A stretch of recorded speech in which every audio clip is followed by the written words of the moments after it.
Terrain Nair y a un vieux dicton qui dit que chaque bon théâtre a un fantôme, et quand vous entendez les histoires des vieux théâtres d'Hollywood, vous réaliserez que le dicton est correct. De nombreux théâtres du Hollywood classique sont non seulement connus pour être hantés, mais ils étaient réellement hantés. Découvrons ces théâtres et leurs histoires en détail. Théâtre égyptien. Le théâtre égyptien, construit en 1922 par Sid Grauman, est un symbole durable de l'âge d'or du cinéma hollywoodien. Son design exotique, avec des hiéroglyphes, des statues de sphinx et un intérieur rappelant l'Égypte ancienne, crée une atmosphère qui semble presque surnaturelle. De nombreux visiteurs et membres du personnel ont signalé des sons inexpliqués, tels que des pas résonnants, des voix chuchotantes et le grincement des portes alors que le bâtiment est autrement vide. Ces phénomènes auditifs contribuent à la croyance que le théâtre abrite une présence spectrale. Les légendes de figures fantomatiques abondent dans le théâtre égyptien. Plusieurs récits décrivent des apparitions vêtues d'habits d'époque errant dans les couloirs, comme si elles étaient encore engagées dans leur fonction théâtrale. L'un des spectres les plus souvent mentionnés est celui d'un esprit ressemblant à Sid Grauman lui-même, un fondateur dont la passion pour le théâtre semble avoir laissé une empreinte indélébile sur l'âme du bâtiment. En plus des apparitions individuelles, l'ambiance générale est souvent marquée par des chutes soudaines de température et des poches d'air froid, signes typiques d'une activité paranormale. Ces événements inhabituels sont parfois liés au passé tumultueux du bâtiment, y compris des événements tragiques survenus durant ses premières années, lorsque les pressions et difficultés de l'industrie cinématographique ont laissé des empreintes émotionnelles. De plus, l'utilisation continue du théâtre pour les avant-premières et les représentations crée un environnement dynamique où les émotions, de l'euphorie au désespoir, sont puissamment exprimées. De nombreux passionnés du paranormal croient qu'un tel éventail intense d'émotions humaines peut attirer des énergies résiduelles ou même des esprits conscients. Au fil des décennies, ces facteurs se sont entremêlés pour former une riche tapisserie d'histoires de fantômes qui alimente la réputation hantée du théâtre. Que l'on considère ces phénomènes comme des échos résiduels du passé ou comme la preuve de présence spectrale consciente, l'Egyptian Theatre reste un exemple fascinant de la manière dont l'histoire et l'émotion humaine peuvent se combiner pour créer un lieu hanté légendaire. Le théâtre El Capitan. Le théâtre El Capitan, un monument historique sur Hollywood Boulevard, se targue d'une histoire colorée qui remonte à ses origines en tant que théâtre prestigieux dans les années 1920.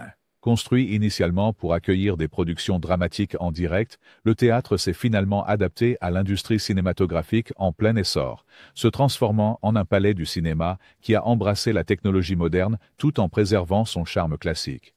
Ces murs ont été témoins du passage d'innombrables représentations et tragédies privées, dont beaucoup croient qu'elles ont laissé derrière elles des échos d'esprits tourmentés. Les récits paranormaux associés à El Capitan incluent l'histoire tragique d'un spectateur qui a connu une fin prématurée au balcon, une mort qui est devenue une partie permanente de la légende du lieu. Le personnel et les employés de longue date ont signalé des phénomènes inexplicables, des chaises se déplaçant toutes seules, des rafales d'air froid inexpliquées et les sons soudains d'un orgue Wurlitzer jouant sans aucun déclencheur visible. Ces incidents sont souvent interprétés comme des manifestations d'émotions passées ou de tragédies non résolues. Un récit commun se concentre sur l'idée que les fantômes d'anciens directeurs et projectionnistes errent encore dans les corridors labyrinthiques du théâtre, leur présence étant un rappel silencieux des histoires personnelles qui animaient autrefois la scène. De plus, la structure du bâtiment elle-même semble imprégnée d'une énergie presque palpable. Les intérieurs richement restaurés d'El Capitan et les détails historiques méticuleusement préservés créent une atmosphère où le passé et le présent convergent. Cette fusion des époques accentue la sensation d'être dans un lieu où les souvenirs ne s'effacent jamais complètement. L'utilisation du théâtre pour des événements de prestige, des premières de films et des enregistrements, n'a fait qu'amplifier son mystère au fil des ans, invitant les enquêteurs du paranormal à explorer ces recoins cachés. Que ces occurrences soient simplement le résultat d'énergies résiduelles depuis longtemps oubliées ou de la présence active d'esprits ne voulant pas partir, le El Capitan Theatre reste un lieu hanté célèbre à Hollywood, imprégné de glamour et de mystère spectral. Vogue Théâtre. La réputation hantée du Vogue. Théâtre est enraciné dans une histoire marquée par une grandeur artistique et une profonde tragédie. Situé sur Hollywood Boulevard, ce palais du cinéma autrefois dynamique a connu de nombreuses transformations au cours de sa longue existence. Son passé légendaire est entrelacé de récits de catastrophes, y compris un incendie dévastateur au début du XXe siècle, qui a coûté la vie à plusieurs enfants et à un enseignant aimé, créant une aura de tristesse qui persiste encore entre ces murs. Des enquêteurs paranormaux et des visiteurs ont rapporté de nombreuses rencontres fantomatiques au Vogue Theatre. Des apparitions spectrales, des figures fantomatiques semblant revivre des moments d'une époque révolue, sont souvent signalées. Certains témoignages décrivent des rires d'enfants résonnant doucement dans les couloirs vides, tandis que d'autres parlent de la figure désolée d'un enseignant aperçu errant dans le foyer, un clin d'œil à l'histoire tragique de l'endroit où se dresse maintenant le théâtre. De plus, d'anciens employés ont mentionné des baisses soudaines de température et la sensation troublante d'être observés quand ils sont seuls, ce qui suggère que l'énergie résiduelle des tragédies passées pourrait être imprimée dans le bâtiment. La longue histoire du théâtre en tant que centre d'expression artistique contribue à sa réputation paranormale. Au fil des décennies, le Vogue a été un lieu de rassemblement pour les célébrités, les premières de films et les performances en direct, générant ainsi une énergie émotionnelle intense. De nombreux passionnés de paranormal croient que de telles empreintes émotionnelles peuvent attirer et même entretenir des présences spectrales. De plus, pendant sa période en tant que centre de recherche paranormale, dans les années 1990, le lieu a fait l'objet d'enquêtes approfondies qui ont documenté des activités semblables à des poltergeists et des mouvements inexpliqués d'objets, renforçant l'idée que le théâtre est effectivement hanté. Ces diverses expériences paranormales, combinées à l'histoire tragique et vibrante du théâtre, ont solidifié le statut du Vogue Theatre comme l'un des monuments les plus hantés d'Hollywood. L'interaction entre le deuil non résolu, l'émotion humaine intense et la signification historique du lieu crée une riche tapisserie d'histoires de fantômes qui continue de fasciner à la fois les sceptiques et les croyants. TCL, Chinese Theatre. Qu'y a-t-il dans un théâtre qui semble attirer un fantôme? Peut-être est-ce le lieu où le spectre complet des émotions humaines, de la joie sans retenue à la peine écrasante, et la peur qui glace les os, est exprimée. De telles manifestations dramatiques peuvent servir à attirer des esprits qui ont besoin de cette énergie pour continuer leur existence. Dans certains cas, les événements violents ou tumultueux qui se produisent entre ces murs laissent derrière eux des impressions persistantes qui sont interprétées comme des hantises. Les théâtres exigent un immense amour et dévouement de la part du personnel qui y travaille, et il est dit que beaucoup de ces individus reviennent après la mort.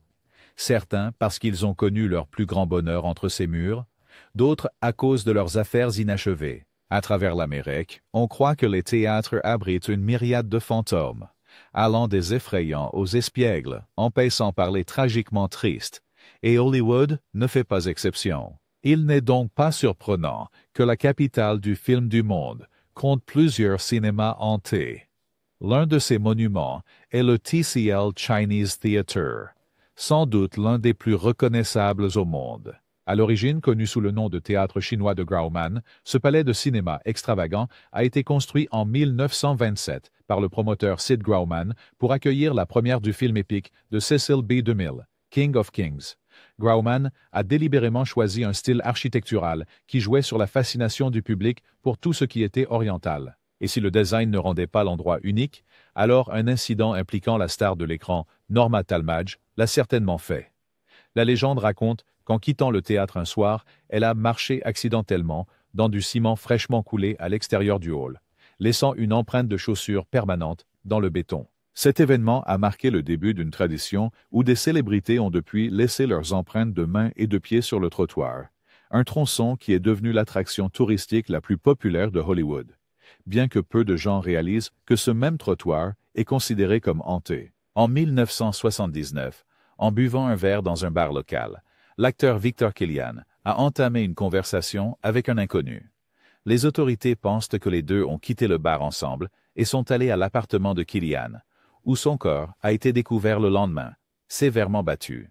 Son appartement, situé à seulement un pâté de maison du TCL Chinese Theatre, avait également été cambriolé. Bien que son meurtrier n'ait jamais été retrouvé, la légende locale prétend que le fantôme parcourt encore le chemin depuis le théâtre chinois jusqu'à son appartement, peut-être dans l'espoir que son meurtrier réapparaisse. On dit aussi que l'intérieur du théâtre est hanté. Des histoires décrivent une petite fille fantôme nommée Annabelle, qui erre dans les coulisses, tire sur les rideaux et surprend le personnel. Et c'est l'histoire hantée du théâtre chinois à Hollywood. Warner Pacific Theater. Bien que l'ancien Warner Pacific Theater sur Hollywood Boulevard soit devenu quelque peu plus calme ces dernières années, les légendes du fantôme de Sam Warner continuent d'en faire l'un des théâtres hantés les plus notoires de Hollywood. À la fin des années 1920, après plusieurs échecs, les 4 frères, Warner, Harry, Albert, Sam et Jack, ont risqué tout sur la production d'un nouveau film, appelé Le chanteur de jazz. Cette audacieuse initiative, destinée à être le premier film parlant, devait également marquer un tournant dans le développement du son dans les théâtres. Parallèlement à ce projet incertain, les frères Warner s'empressaient de terminer leur nouveau théâtre, qui devait être le plus grand de Hollywood, à temps pour accueillir la première du film. Lors du tournage du film, Sam Warner supervisait personnellement l'installation du système sonore, tout en se préoccupant des rumeurs selon lesquelles les films parlants n'étaient qu'une mode passagère. Pris entre les retards de construction et les exigences de la production cinématographique, Sam avait à peine le temps de manger ou de sommeil.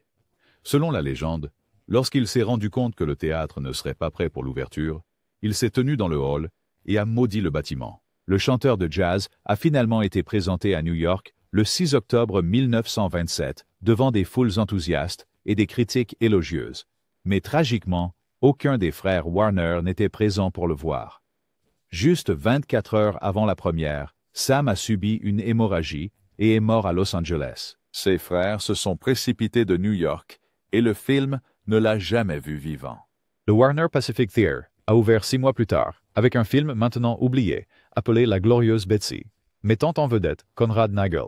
Malgré cela, la soirée a été animée par Al Jolson et une cérémonie a été organisée en l'honneur de Sam avec une plaque placée dans le hall. On dit que même si Sam n'était pas physiquement présent à la cérémonie, son esprit y était indéniablement, un homme qui ne pouvait quitter ce monde avec son travail inachevé. Depuis cette nuit fatidique d'avril 1928, de nombreuses apparitions de Sam Warner ont été signalées autour du théâtre et dans les bureaux administratifs au-dessus. Les résidents locaux l'ont vu arpenter le hall, l'air frustré et fatigué. Une nuit tard, dans les années 1970, 2 hommes de l'équipe de nettoyage l'ont vu traverser le hall et entrer dans un ascenseur. Il a appuyé sur le bouton, la porte s'est fermée et l'ascenseur est monté tout seul.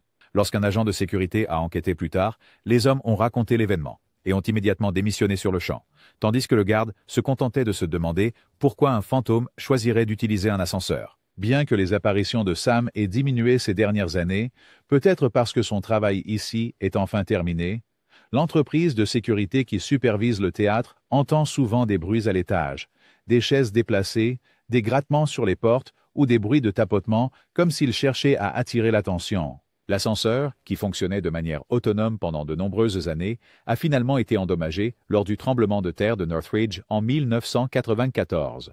Et pourtant, des événements étranges continuent d'être signalés par ceux qui y travaillent, confirmant que le fantôme de Sam Warner fait encore partie intégrante de l'héritage du théâtre. Théâtre Pantage. Le théâtre Pantage se dresse comme le dernier joyau restant parmi les anciens palais cinématographiques glorieux d'Hollywood. Un chef-d'œuvre art déco, largement considéré comme l'un des plus beaux théâtres du monde, son histoire est aussi éblouissante que son architecture. En 1949, le théâtre a été acheté par l'énigmatique milliardaire Howard Hughes, qu'il a acquis dans le cadre de sa chaîne nationale de théâtre lorsqu'il a acheté RKO Pictures. Hughes était un homme de nombreuses contradictions. Un aviateur casse-cou, un cinéaste visionnaire, un esprit inventif, un playboy notoire, et dans ces dernières années, une figure recluse dont les démons personnels ne l'ont peut-être jamais quitté. On dit que les jours les plus heureux de la vie de Hughes ont été passés à Hollywood, ce qui peut expliquer pourquoi son esprit hante maintenant le théâtre Pantage. Après avoir acquis le théâtre, Hughes a établi 2 bureaux au 2e étage. Les membres du personnel qui ont depuis travaillé dans ces espaces décrivent souvent un sentiment écrasant d'une autre présence, surtout dans la salle de conférence qui autrefois servait de bureau à Hughes. Carla Ruin, une assistante de direction du théâtre, remarque la froideur inexplicable de la pièce. Un froid accompagné de bruits inexplicables et du cliquetis de poignets en laiton.